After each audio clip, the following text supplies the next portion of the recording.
तो model auxiliary कैसे change होता है वो आप लोग पढ़ रहे हैं।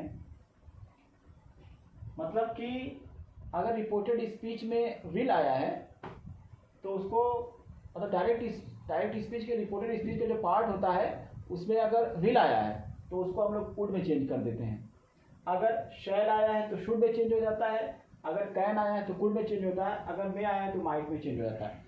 अब यहाँ पे देखिए, इससे कंफ्यूज नहीं होना है कि मान लीजिए अगर कहीं पे लिखा हुआ विल भी लिखा हुआ है तो बी ऐसे ही रहेगा, फिर हम लोग विल को वुड में चेंज कर लेंगे। मान लीजिए विल हैव लिखा हुआ है फिर भी विल को वुड में चेंज कर देंगे, हैव वैसे ही रहेगा, वैसे ही इसको करना है। मान लीजिए ये तो आपका हो गया कि जब चेंज कर रहे थे आप लोग, जब हम लोग चेंज कर रहे थे तब हो गया।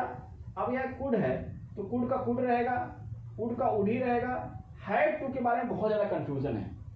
हैड टू को हैड टू में भी रखते हैं बहुत सारे लोग, और हैड टू को माइट में भी रखते हैं, शुड में भी रखते हैं, और आर टू में भी रखते हैं, और शुड को सिर्फ शुड में रखते हैं, माइट को माइट में रखते हैं। ओके दोस्तों, इसको पूरा आप अपने नोटबुक में नोट कर लीजिए और इसको लर्न कर लीजिए। अब इसके एग्जाम्पल को हम लोग देखते हैं कैसे चेंज करते हैं। He said to her, I will come। बहुत छोटा सेंटेंस मैंने लिया है, ये डायरेक्ट स्पीच है, डायरेक्ट स्पीच का सेंटेंस लिखा हुआ है। और अब इसका क्या हो जाएगा हमारा, ही सेड टू को टोल्ड में बदलेंगे। असर्टिव सेंटेंस हमने लिया हुआ है तो ही टोल्ड हर, दैट में चेंज कर देंगे। अब इसको चेंज करेंगे इसके हिसाब, चूंकि देखिए फर्स्ट पर्सन प्रोनाउन है, पहले भी पढ़ा चुका हूँ, दोबारा बताने की आवश्यकता नहीं है। तो यहाँ पे हो जाएगा ही। अब विल को वुड में चेंज कर देना है दोस्तों, वुड कम। ओके, नेक्स्ट इसी प्रकार से मान लीजिए, अब आप लोग कुछ लोग कह रहे होंगे कि सर आई के साथ में शैल लगता है। बिल्कुल सही है, आप लोग सही हैं, लेकिन अगर आई के साथ में विल लगता है तो इसका मतलब होता है फर्म डिटर्मिनेशन की बात हो रही है। लेकिन अगर आई के साथ में शैल लगता है तो एक जनरल इंफॉर्मेशन दी जाती है, वो उसमें फर्म डिटर्मिनेशन नहीं होता है, मतलब कि कोई दृढ़ निश्चय की बात नहीं की जा रही है। तो ये गलत नहीं है, ये भी सही है। ओके, मान लीजिए आई के साथ में शैल लगा हुआ तो शुड हो जाएगा। अब मान लीजिए यहाँ पे, मान लीजिए दूसरा कैन का एग्जांपल हम लोग देखते हैं। He said to you we can lift it. तो यहाँ पे कहा ही सेड टू यू, उसने तुमसे कहा कि ही टोल्ड यू दैट भी चेंज करेंगे।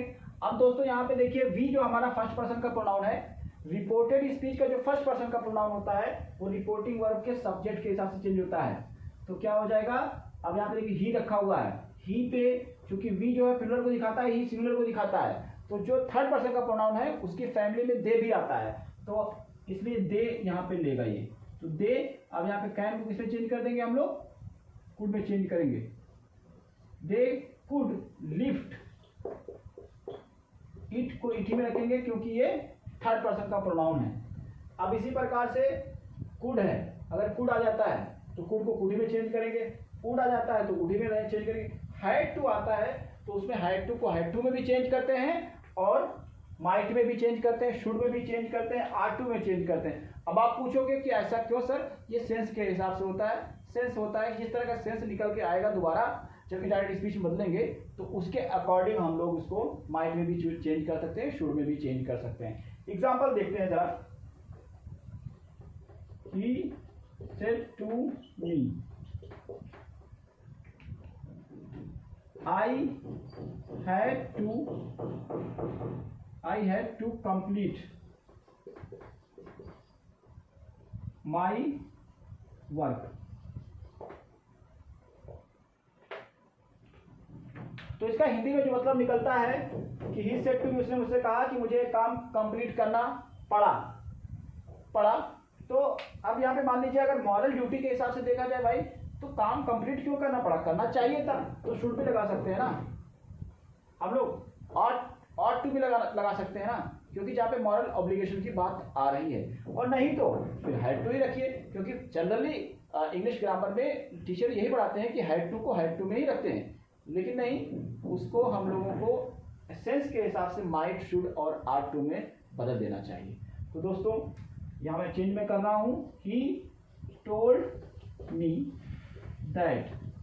अब आई को इसके साथ चेंज करेंगे, यहाँ पे हो जाएगा ही हैड टू को यहाँ पे हैड टू भी रख दे रहे हैं, ऑब्लिक लगा करके मैं आप लोगों को लगा दे रहा हूँ, शुड लगा दे रहा हूँ। इसका रूल मैंने बता दिया है आपको, ही हैड टू या शुड कंप्लीट। माई को हम लोग चेंज करेंगे ही के हिसाब से, तो माई, आई का जो पॉजेसिव केस माई है तो ही का पॉजेसिव केस हीज हो जाएगा, हीज वर्क। तो अगर आप लोग कहें तो मुझे पूरा सभी का उदाहरण देना चाहिए, लेकिन सभी का उदाहरण देने की जरूरत नहीं। जनरल सी चीज है कि अगर कहीं पे भी ये शुड आता है तो शुड को शुड रखना है, ये पूरा फैक्चुअल चीज है, इसको याद करना है, इसको याद कर लीजिए और इस तरह से प्रैक्टिस कर लीजिए। तो आप लोगों का ये टेंस का जो सेगमेंट था, टेंस किस प्रकार से चेंज होता है और टेंस कब नहीं चेंज होता है और कब चेंज होता है, मॉडल ऑक्सिलरीज में कौन से चेंजेस आते हैं, वो सब मैंने डिस्कस कर लिया है दोस्तों। अब इसके आगे अभी जो आने वाली वीडियो है, उस वीडियो में मैं जो डिस्कस करूंगा आप लोगों से, वो हर एक ईच एंड एवरी सेंटेंस पे जो चेंजेस आते हैं। जैसे मान लीजिए असर्टिव सेंटेंस बनाने का क्या तरीका है, और असर्टिव सेंटेंस को बना करके मैंने दिखाया है। इंट्रोगेटिव सेंटेंस को कैसे बनाते हैं हम लोग, इंपरेटिव सेंटेंस को कैसे बनाते हैं, ऑप्टेटिव सेंटेंस को कैसे बनाते हैं, एक्सक्लामेटरी सेंटेंस को कैसे बनाते हैं, और लेट वाले सेंटेंसेस को कैसे बनाते हैं, उस सब सेंटेंसेस को बारीकी के साथ में डिस्कस करेंगे।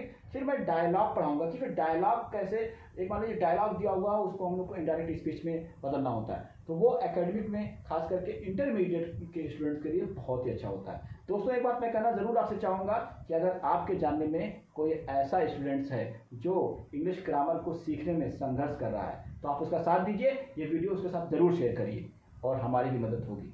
आपकी छोटी सी मदद हमको, हमारे हौसले को बढ़ाएगी। इसी के साथ मैं धन्यवाद कहता हूँ। अलविदा।